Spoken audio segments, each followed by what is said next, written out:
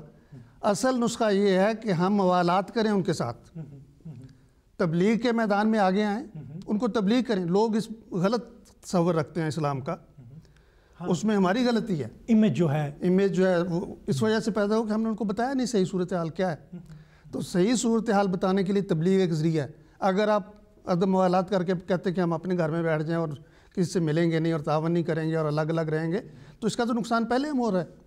اسی کا تو نقصان ہے کہ ہم نے تبلیغ چھوڑ دی، تبلیغ نہیں کی، تبلیغ کی طرف توجہ نہیں کی، لوگوں کو اسلام کی خوبیوں اور محاسن سے آگاہ نہیں کیا، اور غلط پروپیگنڈا جو ہمارے خلاف ہوتا رہا ہے اس کی وجہ سے اب لوگوں کا تصور یہ ہے کہ اسلام ایک وحشیوں کا مذہب ہے، یہ غیر مہذب لوگ ہیں، اور اس سے لوگوں کو ڈراتے ہیں. یہ میں دیکھتا ہوں حضرت صاحب کی جو اس کی بصیرت کی داد دینی پڑتی ہے کہ انہوں نے اس وقت یہ جان لیا تھا کہ یہ دشمنی کسی حکومت کے ساتھ نہیں ہے، بطور وابستگی جو ان کی ہے اسلام کے ساتھ اس کے ساتھ ہے. وہ یہ سمجھتے ہیں کہ اسلام جو ہے وہ تہذیب کا دشمن ہے.